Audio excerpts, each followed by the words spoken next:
કરું રાજા આવે છે તો મેદાન હતું,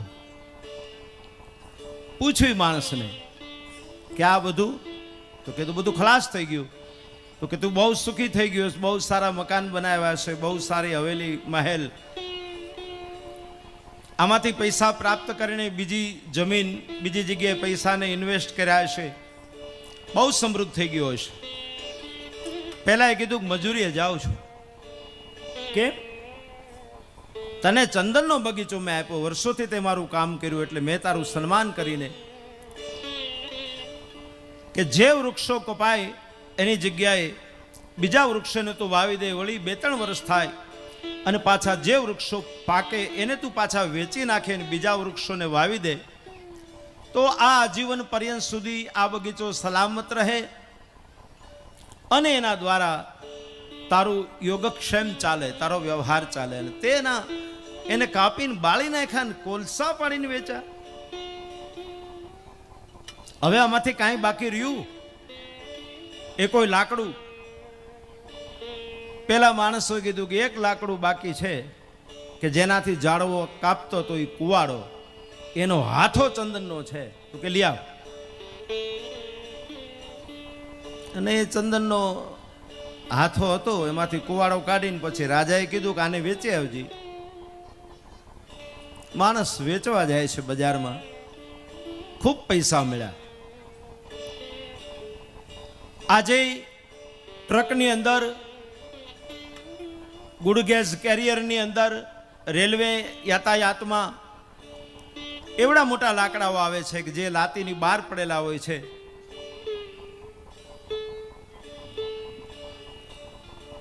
અને સુખડનું જે લાકડું છે એ વેપારીની દુકાનમાં કાચની કેબિન હોય એની અંદર રાખવામાં આવે છે અને એમાંથી ચંદન ઉતરે છે, ઠાકોરજીને, પોથીજીને, મહાપુરુષોના ભાલમાં લાગે છે. પછી હાથાના તો બહુ પૈસા આવ્યા ને રાજાની પાસે આવ્યો એ માણસ. રાજાએ કીધું કેટલા રૂપિયા આવ્યા? તો કે 5 ઝાડ કાપતો તો ચંદનના, કોલસા પાડતો તો એના આ 2 ફૂટના હાથાના આટલા બધા પૈસા આવ્યા. રાજાએ કીધું કે આમાં કાંઈ ખબર પડી તને? કે બધી ખબર પડી ગઈ મને, પણ હું સમજી શક્યો નહીં. એમ માનવ દેહ અથવા કોઈ પણ જાતિમાં આપણો જન્મ થાય એટલાથી પૂરતું નથી. આપણું કર્તવ્ય શું છે એ બહુ મહત્વનું છે. ગૌરવ લઈ શકીએ આપણે બધાય, પણ ખાલી ગૌરવથી પણ શું થાય? આપણું કર્તવ્ય તો આપણે કરવું જોઈએ ને. માત્ર ને માત્ર ગૌરવ એ આપણને જુદી દિશાએ લઈ જાય છે, પણ એમાં રહેલું કર્તવ્ય આપણને કર્તવ્ય પરાયણ બનાવે છે.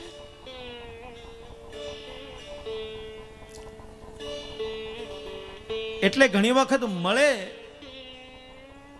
તો પણ આપણે એનો સદુપયોગ ન કરી શકીએ, તો પણ એ કૃપા નકામી જતી હોય છે.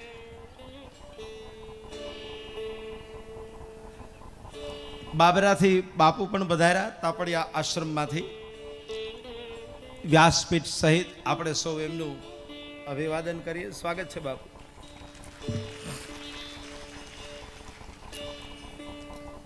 હવે વિરાટ વિશ્વ ભગવાનની જે આ કથા છે એમાં વિશ્વરૂપે એમણે દેવતાઓનું રક્ષણ કર્યું એવી કથા આવે છે.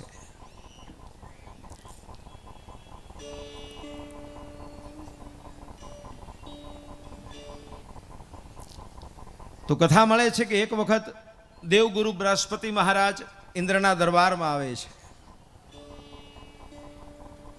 આ તો દેવનો દરબાર છે, કોઈ પણ વાતની કમી નહીં. વિશ્વરૂપ દેવતાઓના પુરોહિત થયા છે એ કથા આવે છે. દેવના દરબારની અંદર તો દુઃખ જેવું નામ નથી અને ભાગ્ય લખાવીને આવ્યા છે. કેટલા અપરાધ કરે, કેટલી ભૂલો કરે અને પાછા માફી માગે અને માફ પણ થઈ જાય. અપરાધીને દંડ ન મળે, સારા કાર્યો કરે એનું સન્માન ન થાય. આ બધા દેવતાઓ અને પાછું એનું રહેણાંક, આવાસ, નિવાસ બધાની ઉપર કાયદો એના હાથમાં, જજમેન્ટ એના હાથમાં. વરસાદ વરસાવવાનું એના હાથમાં, ઋતુ પ્રમાણે ફળ આપવાનું એના હાથમાં. સરસ્વતીજી રામાયણમાં બોલ્યા છે, ઊંચ નિવાસ નીચ કર તુતી. રામજીને ગાદી ન મળવી જોઈએ, પણ વનવાસ મળવો જોઈએ. આ દેવતાઓનું નિવેદન છે રામચરિતમાનસ, વિશ્વ પ્રસિદ્ધ નિવેદન. દેવતાનો અર્થ દ્વેષી થાય છે. કોઈનું સારું જોઈને સુખ એને ન મળે એ દેવ. આપણે સુધારો કરવાની જરૂર છે. આપણે લખીને અમારા બાપા દેવ થઈ ગયા. દેવ તો હતા જ, હવે માનવ થવાની જરૂર છે. અહીં સુધી દેવ થઈને જ કામ કર્યું છે, એના અમે સંતાનો કહી. અને ઘણીવાર એવું બને છો, અમુક ખાનદાની એવી હોય છે કે એને ઇતિહાસ સારા ન હોય, પણ એવા અમુક પુત્રો થાય ને ત્યારે એ પોતાના પરિવારના પાપ ધોતા હોય છે. હા, આ ચોક્કસ છે. અને કારણ એક જ, જે માણસ ધર્મને માર્ગે હાલે છે એના જ પાપ ધોવાય છે. મને કહેવા દો, ભાગવતજીમાં ભગવાનને મારવા હતા તોય કંસે ષડયંત્ર કરવા માટે પણ ધર્મનો આશરો લીધો કે ધનુર્યાગ યજ્ઞ કરું તો જ કૃષ્ણ આવશે, અને કૃષ્ણ આવશે પછી આપણે ષડયંત્ર કરીને એને ખલાસ કરી દઈશું. મૂળમાં ધર્મ. પછી તો એનું પરિણામ સારું ન આવ્યું અને પોતે મરાયો. અસ્થિ અને પ્રાપ્તિને વૈધવ્ય આવ્યું અને એના છાંટા જરાસંઘને લાગ્યા, એ પણ ખલાસ થયો. બદલો લેવો, પ્રતિક્રિયા લેવી એ આપણું કામ નથી. અને એક બીજી વસ્તુ, આપણે આપણા પગ જમીન ઉપર રાખીએ. અતિ ભલાન બોલના, અતિ ભલાન ચૂપ, અતિ ભલો ન બરસનો, અતિ ભલી ન ધૂળ. આપણા આશાના કિરણ, આપણા આશાના અરમાન, આપણી ખુશી, આપણી પ્રસન્નતા,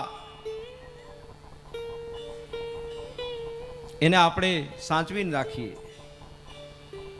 કારણ કે એમાંથી અહમનો જન્મ થાય છે. તો વળી ગાડી ટ્રેક ઉપરથી નીચે. કાલે જ કહેવાયું તો, રજ માત્ર મલિનતા પરમાત્મા સ્વીકારતો નથી, એટલે બાગના પુષ્પોને ઝાકળથી ધોવે છે. તમે ટોપલીમાં ફૂલને ઉતારી લ્યો ને ધોવો નહીં તો દોષિત બનો છો, પણ પરમાત્મા તમારી રાહ નથી જોતો. એ તો સવારમાં તમે ચૂંટવા જાઓ ફૂલ બગીચામાં અને સૌથી પહેલા ઝાકળથી ધોઈ નાખે છે. કે ચડાવવા વાળાનો ભરોસો કેટલો, હું મારા હાથે ધોઈ નાખું. આપણા પેર જમીન પે રખીએ.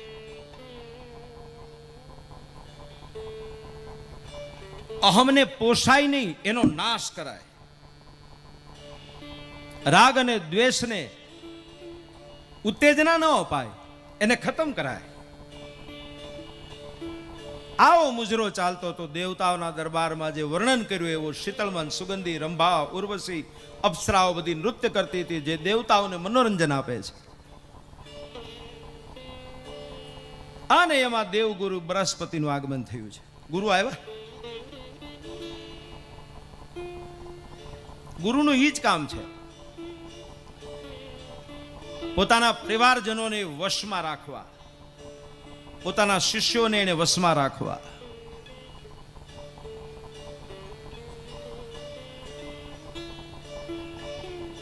અતિ પ્રસિદ્ધિ પણ વિનાશ નોતરે છે, જો સાધક પોતે સંભાળીને ન ચાલે તો. એક સારા કાર્યો બદલ લોકો તમારી સરાહના કરે, ગુરુ કૃપા હોય તો ભલે, નહીતર માણા ફાટીને ધોવાડે જાય, એ વધારે મુશ્કેલી આવી. જાતને સાચવીને જીવી એટલે ગુરુની જરૂર છે, માર્ગદર્શકોની જરૂર છે, પામી ગયેલા પુરુષો, સ્થિરતા વાળા લોકોની જરૂર છે. વિશ્વકર્માએ ભૂમિને સ્થિર કરી એટલે આ ભૂમિ હલતી હતી સ્થિર એમ નહીં, એની ઉપર રહેવા વાળાને સ્થિર કર્યા.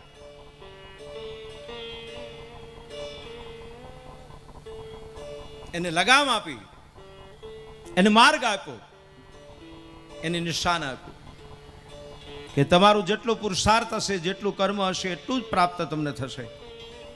યાદ રાખજો, બધી વસ્તુ તમારા હાથમાં છે, માની લો. બધો સહકાર તમને છે, માની લો. આ જનરલ.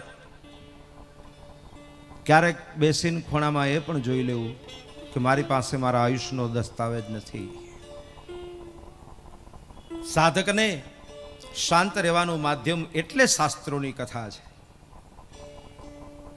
નહીતર ઘણી વખતે એવી સરાહનાઓ થતી હોય છે કે મદિરા તો શું તમને ડોલાવે, નશીલા પદાર્થો શું તમને ડોલાવે,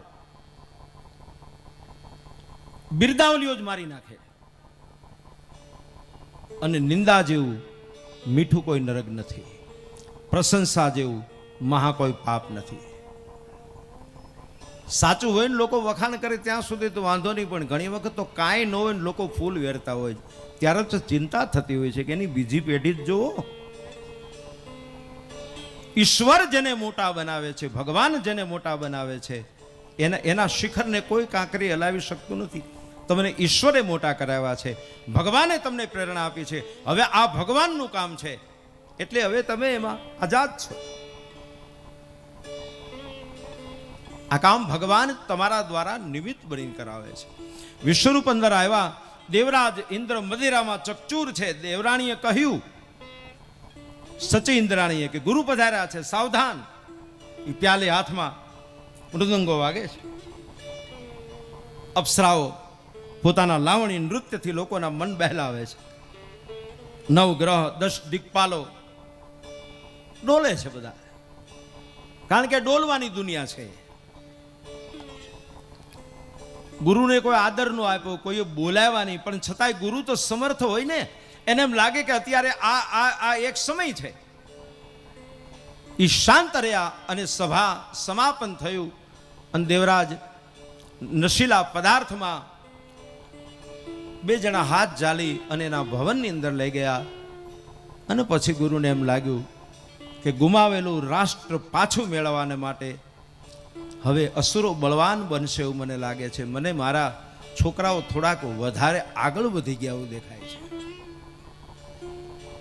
ત્યાંથી ગુરુ નીકળી જાય છે. બૃહસ્પતિ,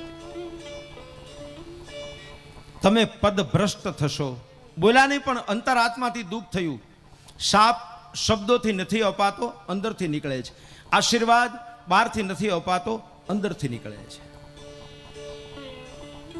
આશીર્વાદ કોઈનો બહુ ન પ્રાપ્ત થાય ને તો વાંધો નહીં, હોય જ, પણ કોઈનું દિલ ન દુભાવવું. આ યાદ રાખો. અસુર લોકોને ખબર પડી ગઈ, જે લોકો રાહ જોઈને બેઠા હતા કે આ લોકો ક્યારે લપસે ને ક્યારે આપણે એનો પગ પડી લઈએ. એક સમાજ એવો પણ હોય છે. અને પછી બધા સાથે બળવાન બનીને આવ્યા છે ગુમાવેલું રાષ્ટ્ર મેળવવા માટે. આજકાલ દેવતા લોકોને ગુરુ બળ નથી, માટે હાલો આપણો પણ અડધો ભાગ છે, કારણ કે આપણા બાપ એક છે, માં અલગ છે. એક મગની 2 ફાડ અસુરો અને દેવતાઓ, અને બધો ભાગ આ લોકો લઈ ગયા છે. એને લેવાને માટે આપણે સ્વર્ગ ઉપર ચડાઈ કરીએ. શું પરિણામ આવ્યું અહંકારનું? ગુરુ જતા રહ્યા, બળ ખલાસ થઈ ગયું. જેને ટેકે ગાડી હાલતી હતી,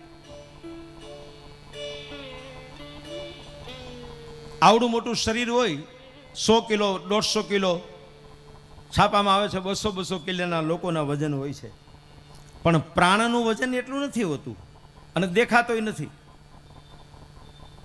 વૈજ્ઞાનિકોએ તારણ કાઢ્યું, પેલી ટેસ્ટ ટ્યુબ બેબીનો પ્રયોગ કર્યો અને પછી એને પેલા કાચની પેટીની અંદર જીવને પૂરવામાં આવ્યો કે પ્રાણ જશે તો વાયુના રૂપની અંદર પણ દેખાશે. પણ નાકામયાબ રહ્યો એ પ્રયોગ. ક્યાંથી એ પ્રાણ આવ્યો અને પાછો ક્યાંય જતો રહ્યો. રૂડું રૂપાળું શરીર હોય, લોકો જોઈ જોઈને સલામ વર્તા હોય છે. દરેક કળાઓ પ્રાપ્ત તમને થઈ ગઈ હોય છે. એક જ ક્ષણમાં પ્રાણ જાય એટલે એ જ વાલું લાગતું શરીર, એને અડવાથી પણ નાવાનું આવે આપણે કે હવે સૂતક આવશે, કારણ કે એની ડેડ બોડીને અમે અડી ગયા, એના ઘરની અંદર અમે ગયા હતા. આ દેહ છે આપણો. વારે વારે માનવ તન ફરી ના મળે. હમણાં તમે જે કીર્તન કર્યું, કીર્તન તો રોજ કરો છો, એને સમજો. અમે સમજીને તમારી પાસે ગાઈએ છીએ અને તમારે ઝીલવાનું હોય છે. એક જ વાત તારી દે છે. સ્વર્ગમાં દેવતાઓએ આક્રમણ કર્યું, દેવરાજ ઇન્દ્રને